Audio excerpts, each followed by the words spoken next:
أعوذ بالله من الشيطان اللعين الرجيم بسم الله الرحمن الرحيم والحمد لله رب العالمين وصلى الله على محمد وآل محمد الأئمة والمهديين وسلم تسليما. السلام عليكم ورحمة الله وبركاته. Bu gecə burada bizə qoşulduğunuz üçün təşəkkür edirəm. Bu gecə biz Şabbat, Əhdin əlaməti adlı mühazirənin müzakirəsini aparacağıq.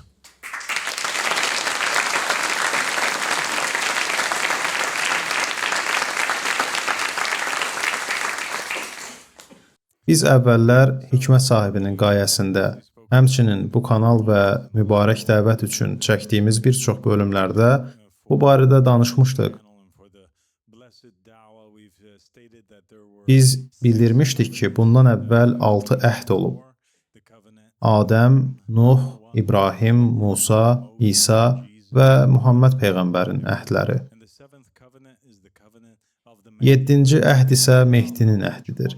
Biz onların hər birinin bir əlamətə malik olduğu barədə danışmışdıq. Biz sadəcə olaraq bunun üzərindən qısaca keçəcəyik. Adəmlə olan birinci əhddə əhdin əlaməti cənnətin ortasında yerləşdirilmiş və Allah Subhanahu və Taala'nın Adəmə ondan yeməməyi əmr etdiyi ağac idi. Nuh əhdinin əlaməti göy qurşağıdır. Üçüncü əhdin, İbrahim əhdinin əlaməti sünnətdir. Və bugün üzərindən keçəcəyimiz dördüncü əhdin əlaməti isə Şabbatdır.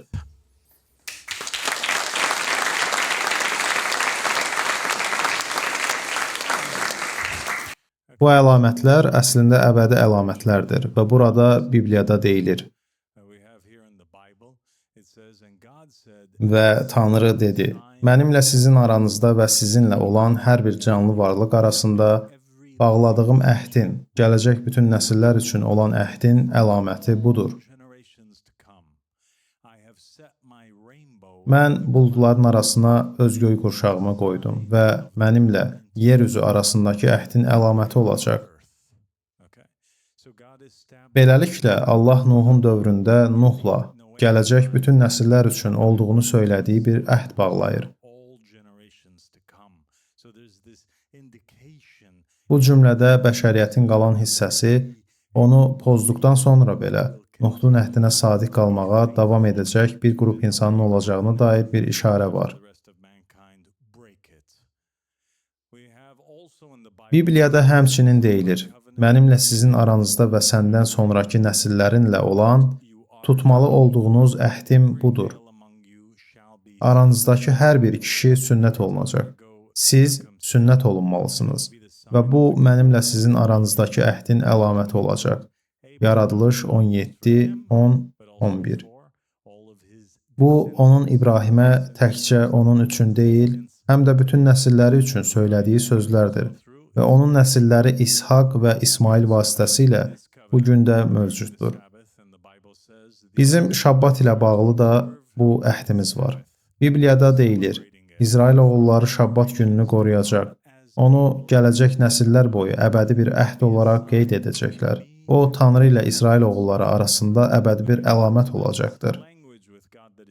Beləliklə, Allahın bu əhdləri bağlayarkən və əhdlərin bu əlamətlərini təyin edərkən istifadə etdiyi belə bir dil var ki, bunlar əbədi əlamətlərdir.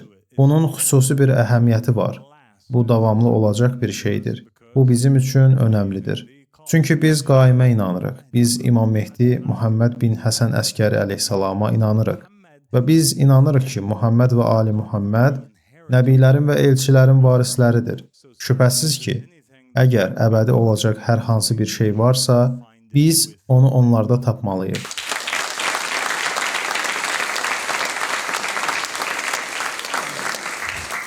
Yaxşı, bəs Şabbat nədir? Şabbat şənbə günüdür. O, ərəbcə əs-səbtdir, İvritcə əs-səbt. Şabbatdır. Yaxşı. Beləliklə, səbt əslində günün hərfi adıdır. Onun tərcüməsi şənbə günüdür. Günün adı səbtdir. Şabbat səbadan gəlir. Yaxşı.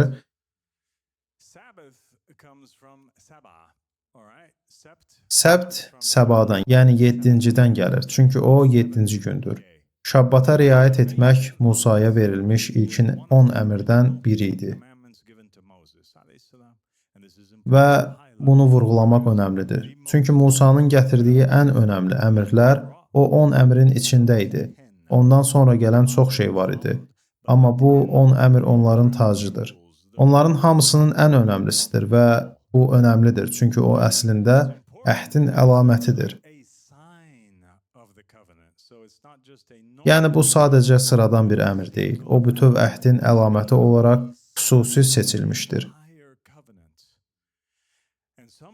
Və bəzi rabvinlər məhz buna görə demişlər ki, şabbata riayət etmək əslində qanunun bütövlüyünə bərabərdir. Necə ki, Əhl-i Beytdən İxlas surəsinin bütöv Qurani-Kərimi oxumaq kimi olduğunu deyən hədislərimiz var. Eyni şey burada da keçərlidir. Şabbat əhdin əlaməti olduğu üçün ona riayət etməyin, qanunun və ya əmrlərin bütövlüyünə bərabər olduğunu deyən rabvinlər var.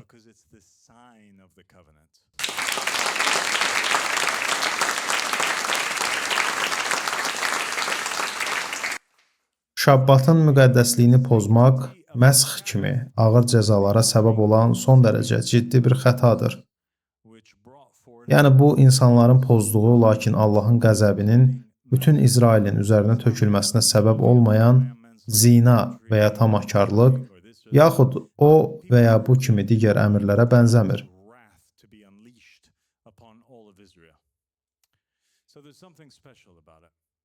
Beləliklə, bunda xüsusi bir şey var. Gəlin bəzi önəmli məlumatlara baxaq. Şabbat ilə bağlı bəzi hədislər var və düşünürəm ki, bunları qeyd etmək önəmli və diqqətə layiqdir. Məsələn, bunlardan biri. Bibliyada deyilir ki, manna İsrail oğullarına 6 gün verildi və 7-ci gün dayandırıldı. Belə ki, əslində 7-ci gün Allah öz xüsusi ruzisini belə İsrail oğullarına endirmədi. Digər tərəfdən başqa şeylər adətən çürüyərdi və qurtlanardı. Amma o bunu qoruyurdu. Allah şabbat günü şabbata riayət edən İsrail oğullarının yeməyi olan mannanı qoruyurdu. Və Bibliyada həmçinin deyilir ki, 6-cı gün onlar 2 qat pay alırdılar. Belə ki, onlar əslində cümə günü həm cümə, həm də şənbə üçün kifayət edəcək qədər paya sahib olurdular. Qeyd etmək istədiyim ikinci məsələ odur ki, əslində yer üzü belə şabbata riayət etməlidir. Bax, bu maraqlıdır.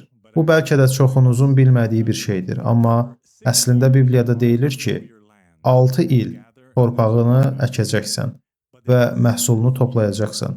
Lakin 7-ci il onu dincəlməyə buraxıb, öz halına tərk etməlisən ki, xalqının yoxsulları yeyə bilsin və onların qoyduğunu çöldəki hər hansı bir heyvan yeyə bilsin. Üzüm bağın və zeytunluğunla da eyni şeyi etməlisən. Yəni, şabbat elə bir əmrdir ki, aydındır ki, ona təkcə İsrail oğulları yox, həm də planetin özü, yerin özü riayət edir. Və insanlar üçün olan hər günün qarşılığı yer üçün bir ildir. Beləliklə, 6 ildən sonra 7-ci ildə yer də dincəlməlidir.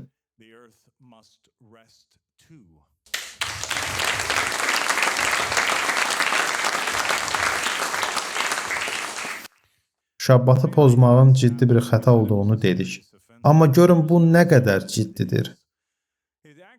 Bu əslində xalqdan ayrılmaq deməkdir. Sən artıq İsrail oğlu olmursan, sən artıq Allahın seçilmiş xalqı olmursan.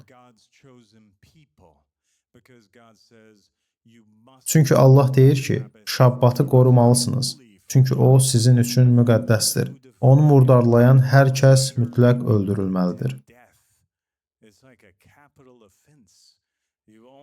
Bu edamlıq bir cinayət kimidir. Edam cəzası yalnız son dərəcə ağır cinayətlər üçündür. Və burada Allah artıq deyib ki, şabbatı pozanların cəzası ölümdür. Həqiqətən hər kim o gün hər hansı bir iş görərsə, o şəxs öz xalqının arasından kənarlaşdırılacaqdır.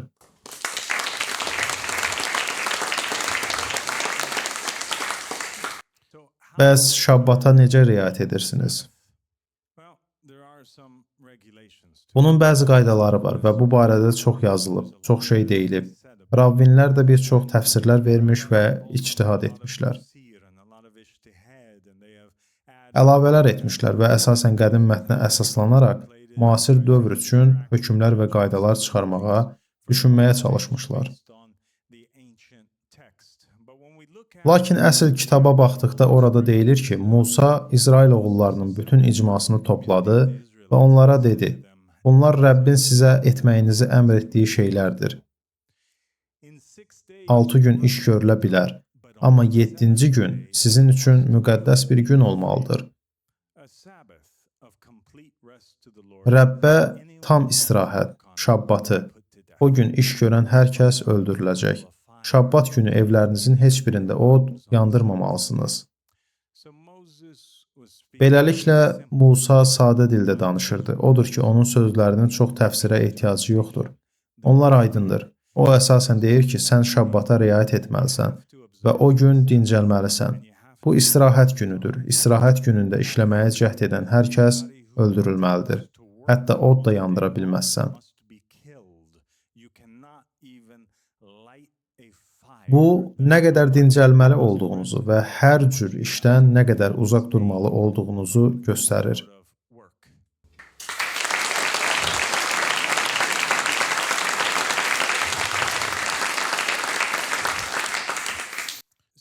Beləliklə, Bibliyada, digər ayələrdə, o kitabdan başqa digər kitablarda nələri edə biləcəyimizə və nələri edə bilməyəcəyimizə dair fikir əldə edə biləcəyimiz məqamlar və ya yerlər var.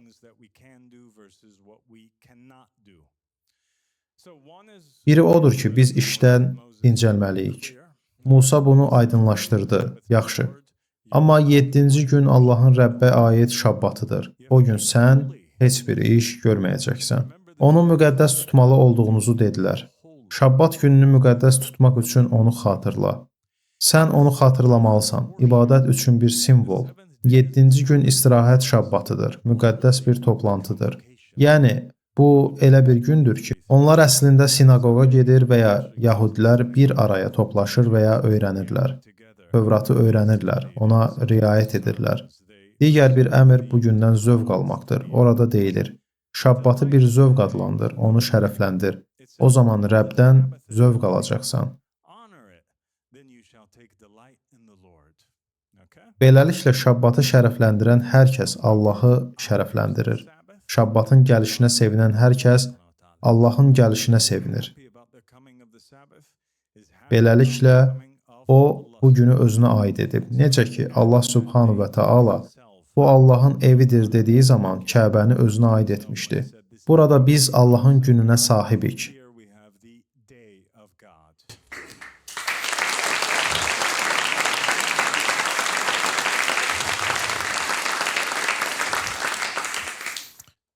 Və orada həmçinin deyilir ki, biz Tanrının xilasını xatırlamalıyıq. Belə ki, qanunun təkrarı 5:15-də deyilir: "Misirdə qul olduğunuzu xatırlayın. Buna görə də Rəbbiniz, Tanrınız sizə şabbat gününü qorumağı əmr etdi." Qanunun təkrarı 5:15. Yaxşı, bu maraqlıdır. Nəyi etməməli? Yaxşı, heç bir iş görməyin. Digərində dincəlməli olduğunuz deyilir. Bunda isə heç bir iş görməyin. Tamam? Od yandırmayın. Şabbat günü evlərinizin heç birində od yandırmamalısınız. İşıqlar olmasın, yemək toplamayın və ya hazırlamayın. 6-cı gün nə bişirmək istəyirsinizsə bişirin, lakin 7-ci gün şabbatdır. Heç bir manna tapmayacaqsınız. Çubuq toplamayın və çöldə işləməyin. Sayılar 15-də şabbat günü çubuq toplayan və məhkum edilən bir adamın hadisəsi var. Təsəvvür edin, əslində sadəcə bunu etdiyinə görə. O çöldə odun toplayır və işi bitir. Almayın, satmayın və ya ticarət etməyin. Nehemya 10-da onun belə dediyini görürük. Əgər ölkə xalqları şabbat günü satmaq üçün mallar gətirirlərsə, biz onlardan almayacağıq. Yəni, siz heç nə ala bilməzsiniz, sata bilməzsiniz. Hər hansı bir işlə və ya hər hansı bir bizneslə məşğul ola bilməzsiniz. İcazə verilməyən hər hansı bir fəaliyyətlə məşğul ola bilməzsiniz. İnsanlar şabbat günü ticarət etdiklərinə görə məzəmmət olunurdular. Nehemya Yaxşı, başqa nə var? Yük daşımayın. Yeremiya deyir, Şabbat günü yük daşımamağa və ya onu Yerusəlimin qapılarından içəri gətirməməyə diqqət edin. Öz işinizlə və ya əyləncənizlə məşğul olmayın. Şabbat günü büdrəmə, öz yollarınla getmə. Özünə ləzzət axtarma və ya boşboğazlıq etmə. Yəni bu sadəcə zarafatlaşmaq günü deyil. Bu marixuana çəkmək günü deyil. Bu içki içmək günü deyil. Bu sərxoş olmaq günü deyil. Bu parkda gəzişmək və özünüz üçün fəaliyyətlərlə məşğul olmaq günü deyil. Bu Rəbbə həsr olunmuş bir gün olmalıdır.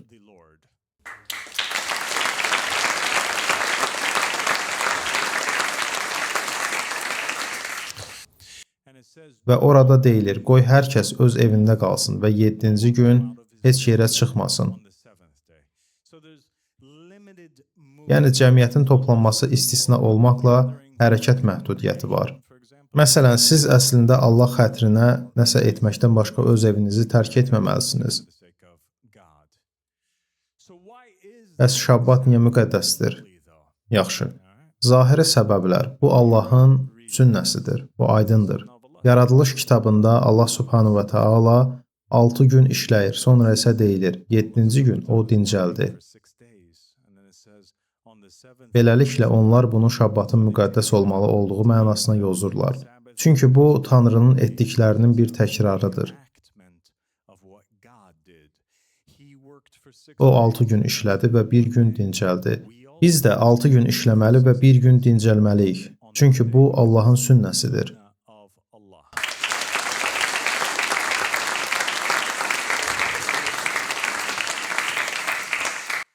Bu Allahın əmridir. Aydındır ki, onun müqəddəs olmasının başqa bir səbəbi də budur. Çünki Tanrının əmr etdiyi hər şey müqəddəsdir. Siz mənim şabbatlarımı qoruyacaqsınız. Mən Rəbbiniz Tanrıyam. Beləliklə Tanrı bunu əmr etmişdir və bu kifayət qədər yaxşı bir səbəbdir. Başqa bir səbəb isə əslində bunun bir imtahan olmasıdır. Bu müqəddəsləşdirmək üçün bir yoldur. Bu kimin həqiqətən inandığını və kimin inanmadığını Tanrının və cəmaatın bilməsi üçün insanları fərqləndirməyin bir yoludur.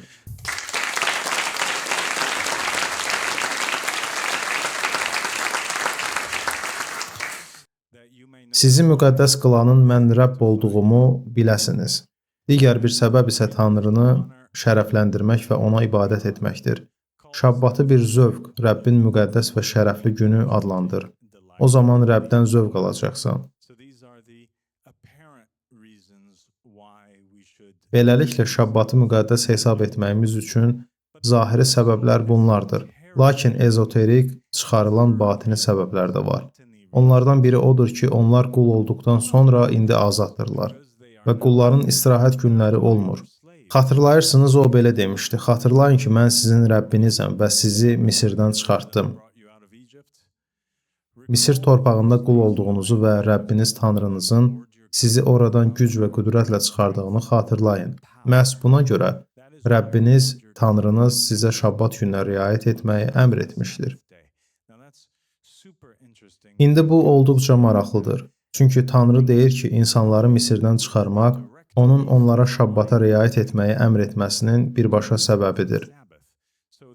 Yəni burada qurulmuş bir bağlantı var. Yeri gəlmişkən, Şabbat günü Yahudilər və bəzi müsəlmanlar tərəfindən Misirlilərin Misirdən çıxarıldığı və zalım Firondan azad edildiyi gün olaraq da düşünülür.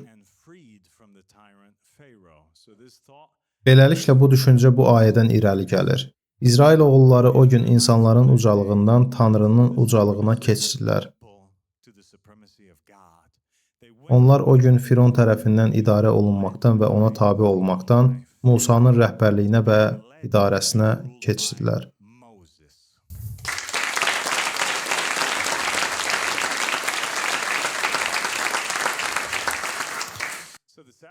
Beləliklə Şabbat günü Misirdəki köləlikdən qurtuluşla açıq şəkildə bağlıdır.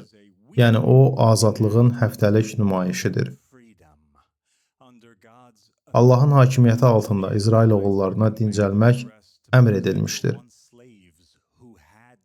Çünki onlar bir zamanlar Fironun yanında heç bir istirahət haqqı olmayan kölələr idilər. Deməli bu Allahın Fironun sünnəsini sındırmaq öz hakimiyyətini bərqərar etmək və siz mənim qullarımsınız və mən sizi azad etdim. Və burada sizə dincəlməyi əmr etdiyim cəmi bir gün var demək üsuludur. Yaxşı, beləliklə Şabbat onları həqiqətən kimin idarə etdiyinin, sonsuz əmək tələb edən bir zalımın deyil, ləyaqət bəxş edən və gücü məhdudlaşdıran Allahın nişanəsinə çevrilir. O nəyi edə biləcəyinizə və nəyi edə bilməyəcəyinizə dair qaydalar və nizamnamələr qoyur. Hətta ağalar, xidmətçilər və heyvanlar üzərində eyni dərəcədə ədaləti bərqərar edir.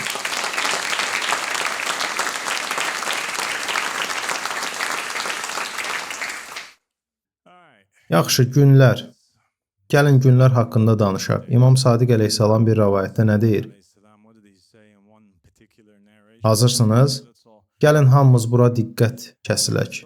Bütün zamanların ən parlaq və ən heyrətamiz ağıllarından biri olan İmam Sadiq əleyhissalam buyurub: Şənbə bizə aiddir.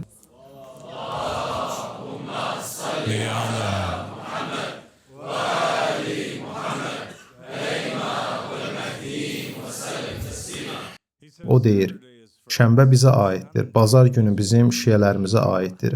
Bazar ertəsi Bəni Üməyyəyə aiddir. Çərşənbə axşamı onların şiələrinə aiddir. Çərşənbə Bəni Abbasa aiddir.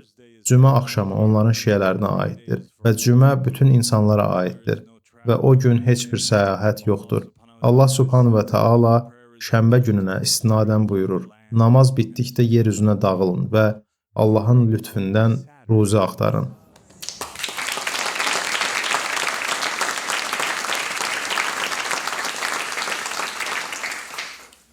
Əhl-i Beytə görə şənbə. Onlar şənbə haqqında başqa nə deyiblər? Muhammed Peyğəmbər sallallahu aleyhi və aleyh buyurub: Allah mənim ümmətimə şənbə və cümə axşamı günlərində bərəkət versin. Maraqlıdır, elə deyilmi? İmam Sadiq əleyhissalam həmçinin buyurub: Hər kim səfərə çıxacaqsa, şənbə günü çıxsın.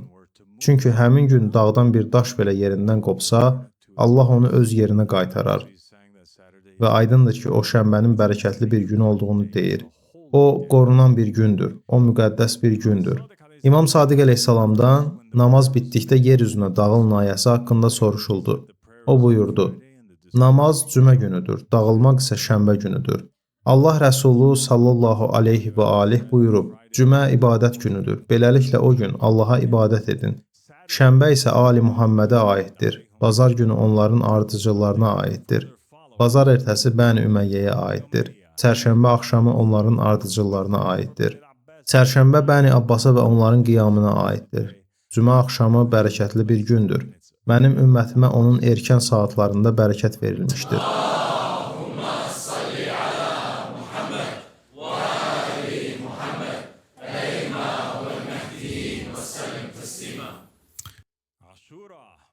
Aşura. Muhammed Peyğəmbərin sallallahu aleyhi və alihin ziyarəti. Məhəmməd Peyğəmbər bir ziyarəti var. Və ziyarətdə deyilir: Bu şənbə günüdür, bu sənin günündür. Mən bu gün sənin qonağın və qonşunam. Beləliklə məni qonaq et və mənə sığınacaq ver. Çünki sən səxavətlisən, qonaqpərvərliyi sevirsən və sənə himayə etmək əmr olunub. Beləliklə məni qonaq et, mənə hörmət göstər. Bizə sığınacaq ver və sənin Allahın yanındakı məqamın və ailənin Allahın qatındakı məqamı xatirinə bizimlə yaxşı rəftar et. Beləliklə bizim elə dualarımız var ki, orada müsəlmanlar qəbul edirlər. Şiələr qəbul edirlər ki, şənbə Rəsulullaha aiddir. Əbu Bəsir rəvayət edir ki, Əbu Cəfər İmam Baqir əleyhissalam buyurub: Qaim şənbə günü, Aşura günündə, Hüseynin öldürüldüyü gündə xüruc edəcək. Bu maraqlıdır. Beləliklə İmam Hüseyn əleyhissalam şənbə günü öldürülüb və Qaim də şənbə günü qiyam edəcək.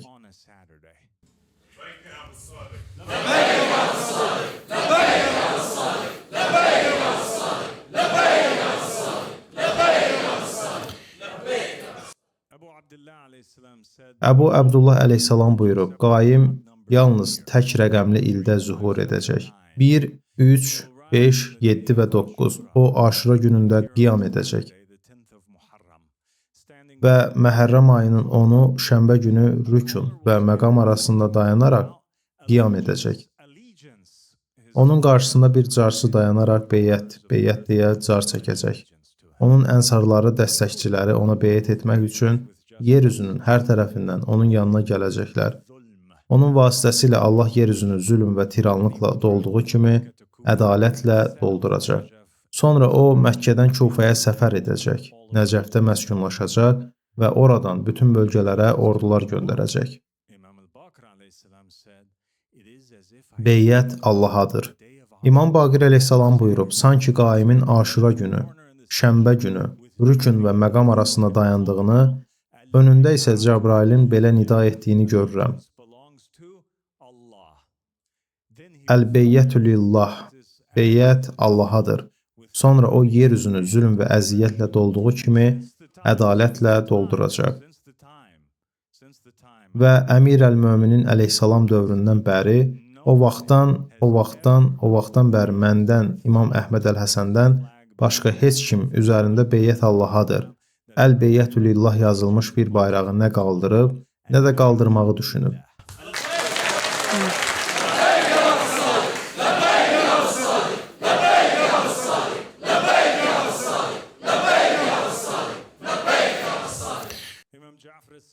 İmam Cəfər Sadiq əleyhissalam buyurub, qaimin adı 23-cü gecədə elan ediləcək və o, Aşura günündə, Hüseyn İbn Əlinin öldürüldüyü gündə qiyam edəcək. Beləliklə aydındır ki, şənbə gününü qaimə və həmçinin İmam Hüseynə bağlayan çox sayda rəvayət var. Yaxşı, Məhərrəm ayının 10-u ilə bağlı əlimizdə əslində bunu bildirən 2 səhih sünni hədisi var və orada deyilir, ən böyük elçi Mədinəyə gəldikdə, Mədinə yahudilərinin Məhərrəmin 10-u Aşura günündə oruç tutduqlarını gördü. O, onlardan bu barədə soruşdu və onlar dedilər, bu böyük bir gündür. O gün Allah Musanı və onun xalqını xilas etdi. Fironu və onun xalqını isə suya qərq etdi. Beləliklə o, sallallahu aleyhi və aleyh buyurdu, mənim Musaya daha çox haqqım çatır və o, orucu tutmağı sizdən daha çox layiqəm. Beləliklə Allah Rəsulu o gün oruç tutdu və oruç tutulmasını əmr etdi.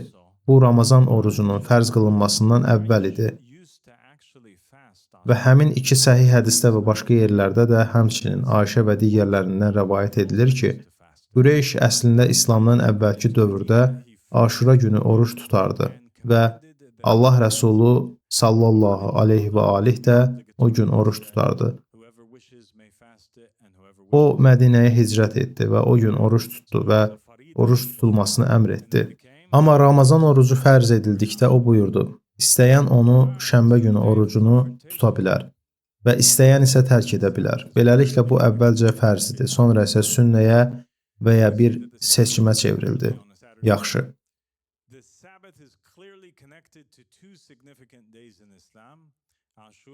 Beləliklə qarşıdurma günü biz burada görürük ki, Şabbat Əhl-i Beytə açıq şəkildə bağlıdır. Biz görürük ki, Şabbat açıq şəkildə şənbə gününə təsadüf edir. Şabbat İslamda 2 önəmli günlə, Aşura və qaimin qiyamı ilə açıq şəkildə bağlıdır. Həm Aşura, həm də qaimin qiyamı İslamın qurtuluşu və bərpası ilə əlaqədardır. Aşura günündə İmam Hüseyn əleyhissalam öz xalqını zülmdən çıxarır və zalım Yezidlə Allah ona lənət etsin, qarşıdurmaya aparır. Qaim qiyam etdiyi gün öz xalqını zülmdən çıxarır və dünyanın zalımları ilə qarşıdurmaya aparır. Hər ikisi Musanın öz xalqını Misirdən çıxararkən etdiyini edir. Beləliklə görürsünüz ki, eyni qanuna uyğunluq şənbə günü hər dəfə təkrarlanır.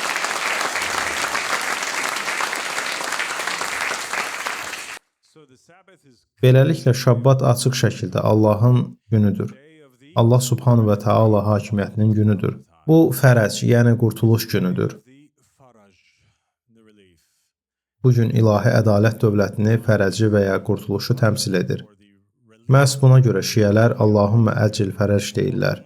Onlar Allahın qurtuluşu təcil etməsini, bu gün Allahın hökm sürdüyü günü təmsil edir. İnsanların öz şəxsi maraq və hədəflərinin şeytani hədəflərinin arxasınca getməkdən oruç tutduqları bir gündür.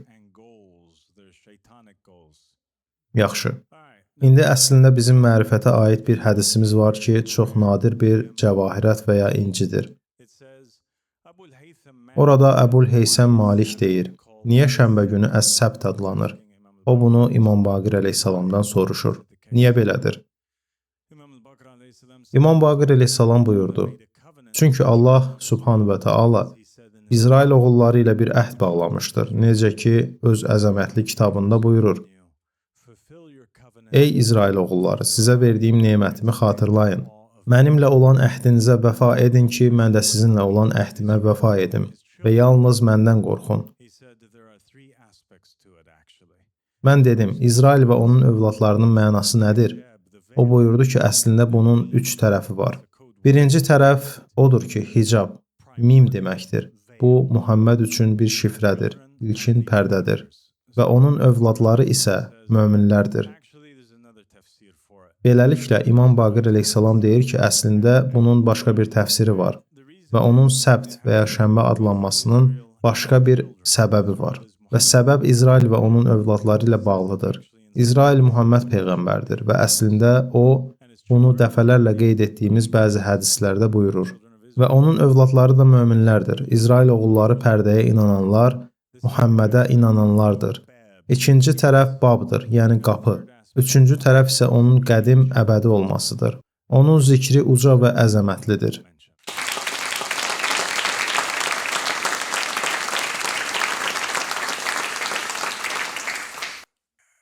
İmam şənbənin Allahın İsrail oğulları ilə əhd bağladığı üçün belə adlandırıldığını dedikdə, bu əslində şənbənin ilahi zat ilə onun ilk və ən böyük pərdəsi arasındakı ilkin əbədi əhdin adını daşıdığının deməsi mənasına gəlir.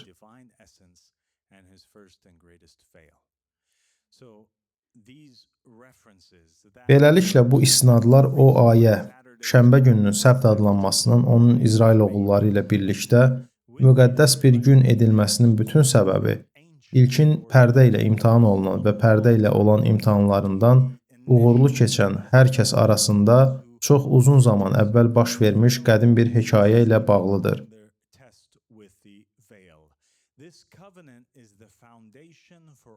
Bu əhd bütün yaradılışın təməlidir və həqiqi möminlər, İsrailin mənəvi övladları tarix boyu bu ilahi təzahürü müxtəlif formalarında tanıyan və o ilkin anda sadiq qalanlardır.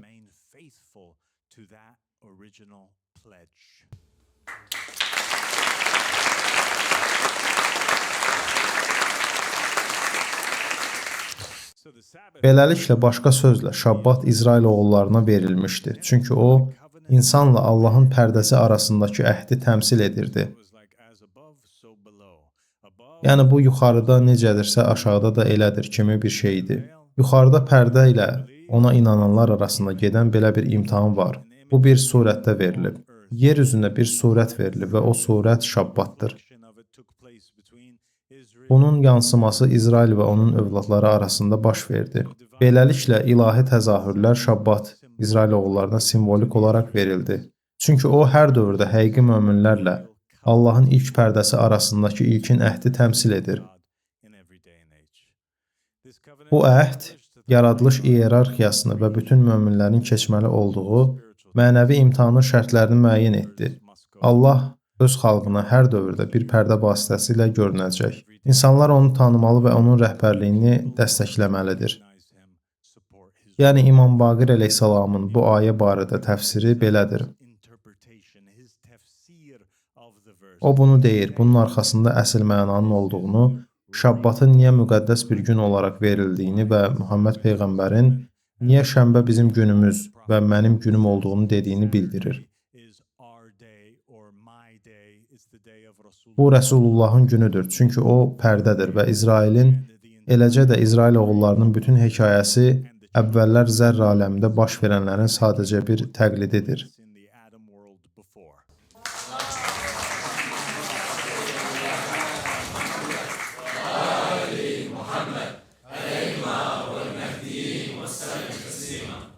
Beləliklə, Tövratın zahiri hekayəsi olan İsrail oğulları üçün Şabbat günü sadəcə bir qabıqdır. Bu onun xarici təbəqəsidir. Bu Allahın bunun vasitəsilə izah etməyə çalışdığı həqiqi hekayənin bir yansımasıdır. Batini reallıq isə ilahi təzahür və mənəvi rəhbərlik. Allahın hakimiyyəti haqqında kosmik bir razılaşmadır. Yaxşı, bəs bədənləşmiş şabbat necə? Əgər bir əhd yaşayan bir rəhbərlik vasitəsilə qorunmalıdırsa, o zaman şabbat sadəcə bir gün olaraq qala bilməz. O təcəssüm etməlidir. Və Yahudilərdə əslində şabbatın təcəssüm etməsi fikri var idi və onlar şabbatı əslində bir çox ədəbiyyatlarında, kəlamlarında və rəvayətlərində bir gəlinlə müqayisə edirlər. Onlar deyirlər, gəl, sevgilim, gəlini qarşılamağa, gəl, şabbata xoş gəldin deyək. Başqa yerlərdə deyirlər, gəlin, şabbat kraliçasını salamlamağa çıxaq. Bəs yaşayan şabbat haqqında nə demək olar? Şabbat əslində bir insandır və o qapıdır. Allaha gedən pərdədir. Hekayə bundan ibarətdir. Və İmam Baqirin deməyə çalışdığı da budur. O deməyə çalışır ki, şabbat hər dövrdə təcəssüm edir və bir insan cildində gəlir. Məhz buna görə İsa dedi, çünki insanoğlu şabbatın da Rəbbidir. Niyə? Çünki yaşayan şabbat pərdə gün üzərində Rəbbdir, necə ki yaşayan Qurani-Kərim. Yəni İmam yazılı kitabın və ya Qurani-Kərimin yazılı formasının üzərində Rəbbdir.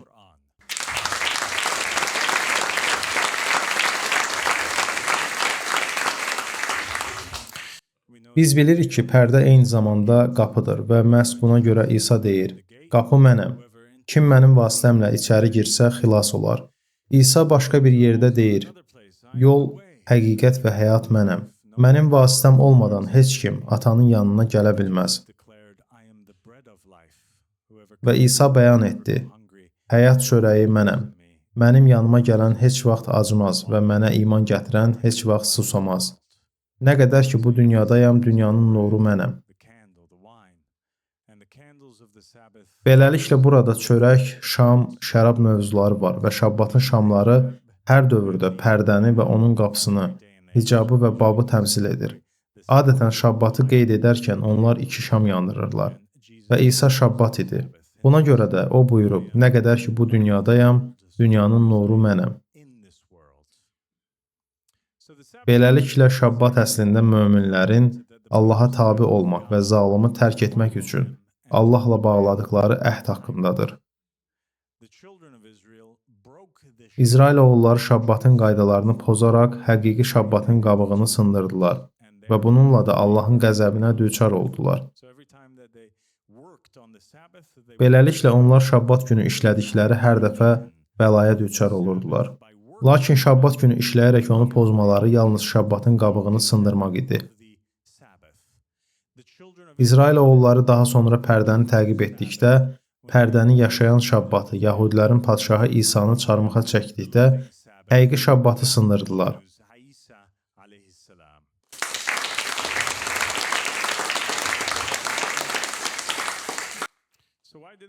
Bəs onda müsəlmanlar niyə şənbəni müqəddəs gün olaraq qəbul etmədilər? Bəziləriniz soruşa bilərsiniz ki, əgər bu Rəsulullahın günüdürsə və belə böyük, belə müqəddəs bir gündürsə, niyə onun əvəzinə cümə gününü götürdülər? Və həqiqətən çox sadədir. Buna hazırsınız? Bəli, diqqət yetirin, bu olduqca heyrətamizdir. Şənbə Yahudilərin günüdür. Sonra isə bazar gününün xristianlar tərəfindən götürüldüyünü görürük. Və bu haqda bəzi hədislər də var. Gəlin deyək ki, şənbə Yahudilərin günü idi, bazar günü xristianların günüdür. Muhammed Peyğəmbər sallallahu aleyhi və aleyh təbii varislik günü kimi bazar ertəsini seçmək əvəzinə cümə gününü müsəlmanların günü etdi. Niyə? Çünki Allah bunu əvvəlcədən xəbər vermişdi. Arada, Bibliyada belə buyurarkən, 6-cı gün gətirdiklərini hazırlamalıdırlar və bu digər günlərdə topladıqlarından 2 qat artıq olmalıdır. Xatırlayın, 6-cı gün. Cümə günü şənbə üçün 2 qat pay ayrılır. 2 qat pay varislər üçün ayrılmış bir termindir. Sevmədiyi qadının oğlunu ilk oğul olaraq tanısın və bölünən malın 2 qat payını ona versin. Çünki gücün ilk yadigarıdır. Ona görə də ilk oğulluq haqqı onundur. Qanunun təkrarı 21:17. Elişanın İlyaya belə dediyini görürük.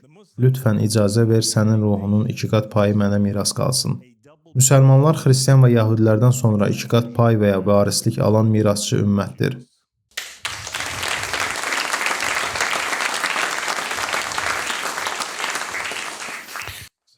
Beləliklə, şənbə Muhammed və onun əhl-i beytidir. Cümə günü isə 2 qat pay alan, miras alan və Allahın yeni xalqı olan ümmətdir.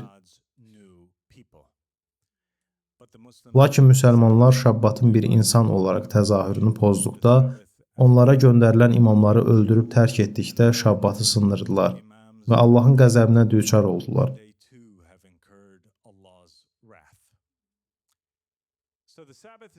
Beləliklə, Şabbat sadəcə bir istirahət günü deyil, o, əhdin əlaməti, zülmdən qurtuluşun rəmzi və Allah tərəfindən təyin olunanlar vasitəsilə ilahi rəhbərliyin təzahürüdür.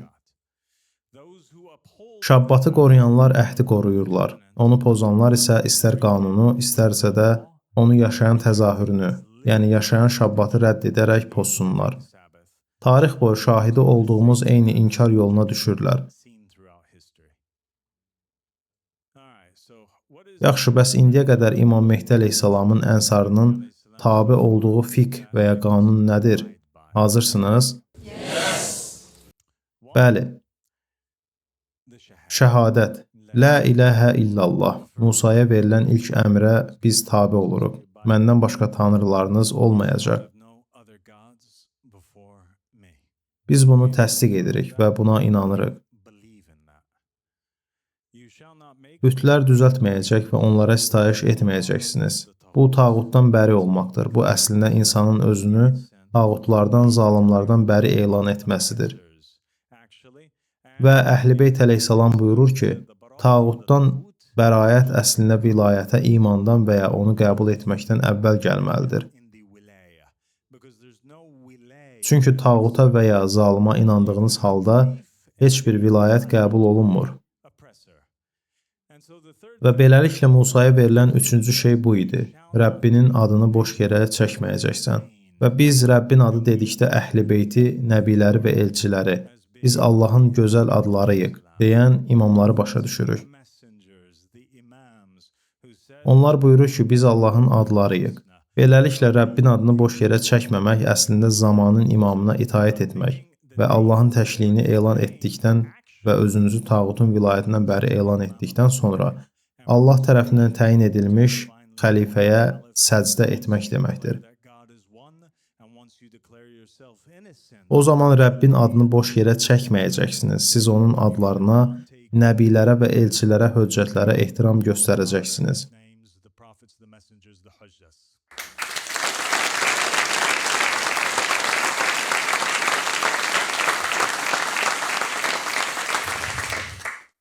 Törəyib çoxalın. Biz artıq törəyib çoxalmalı olduğumuzu demişik. Biz çoxalmalıyıq. Muhammed Peyğəmbərin sallallahu aleyhi və alihin dediyi kimi, evlilik dinin yarısıdır və nəsil artırmaq mütləqdir. 5. Öldürməyəcəksən. Bu da bizim tabe olmalı olduğumuz bir şeydir və bu, Musaya verilən əmrlərdən biridir.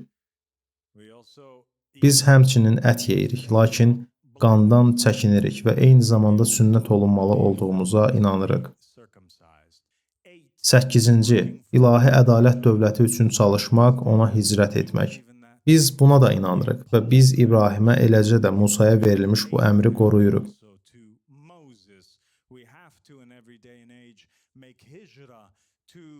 Biz hər dövrdə, hansı pərdədə olursa olsun, Allaha doğru hicrət etməliyik və ilahi ədalət dövləti qurduqdan sonra onun üçün çalışmalı və ona hicrət etməliyik. Beləliklə, indiyə qədər biz Adəmin şəriətini qorumuşuq, Nuhun şəriətini qorumuşuq, İbrahimin şəriətini qorumuşuq və əslində biz onu qüsursuz şəkildə tətbiq edirik. Çünki bu insanlar Rəbbin adını boş yerə çəkməyi Allaha and içmə kimi qəbul edirlər. Bu əməllərin onlardan qəbul edilməsi üçün onların heç vilayəti belə yoxdur. İndi isə Musanın gətirdiyi hər şeyi qoruduğumuzu və hər şeyə inandığımızı görmək üçün Musanın əmrlərindəyik.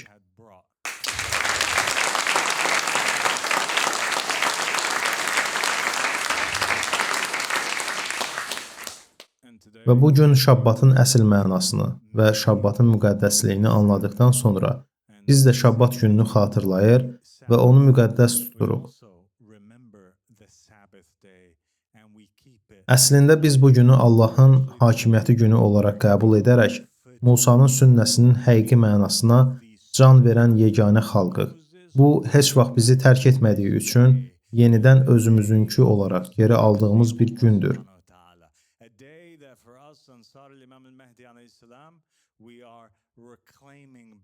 Bu İmam Hüseyn əleyhissalamın göndərildiyi və lakin öldürüldüyü gündür. Və bu elə bir gündür ki, bütün dünya La ilahə illallah, Muhammədən Rəsulullah deyənə qədər yer üzündəki hər bir firona qarşı öz Musəvi hekayəmizi yaşayacağıq.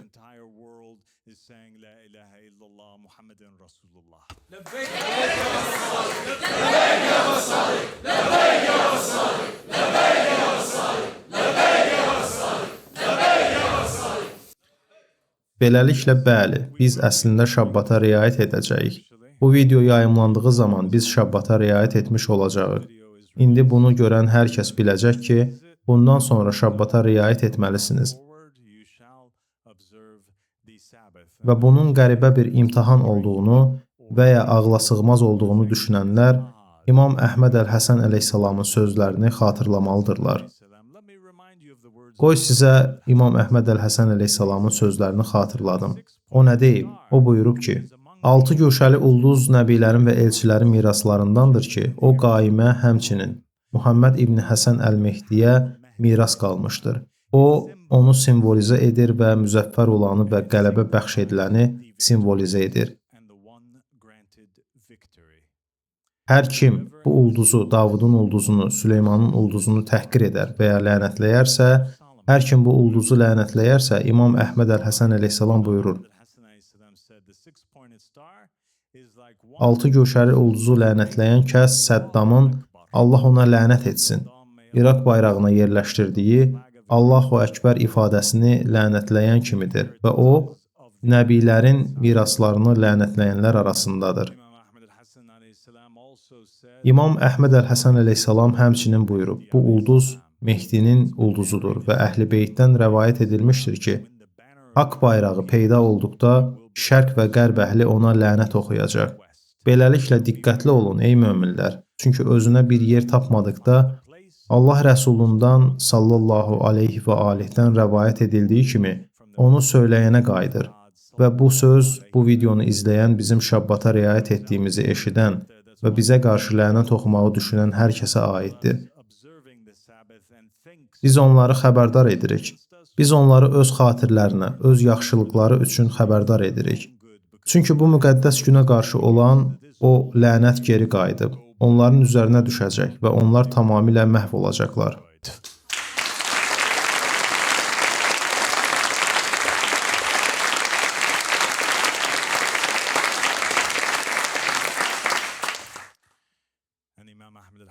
Və İmam Əhməd əl-Həsən əleyhissalam buyurub, Davud əleyhissalam bizim Davudumuzdur və Süleyman bizim Süleymanımızdır və məbəd bizim məbədimizdir.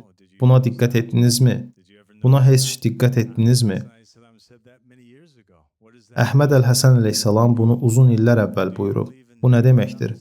Bu o deməkdir ki, siz Davuda inanırsınız, onun Allahdan olduğuna inanırsınız, onun peyğəmbər olduğuna inanırsınız, bəli. Onun sizin peyğəmbəriniz, Muhammed peyğəmbərdən əvvəl gəldiyinə inanırsınız, bəli. Yaxşı, onda o həm də sizin peyğəmbərinizdir. O bizim peyğəmbərimizdir. O bizim Davudumuzdur. O bizim Süleymanımızdır və məbəd. Biz məbədə inanırıq və məbədin yenidən inşa ediləcəyinə inanırıq. Ləbbeyk ya Əhməd. Ləbbeyk ya Əhməd.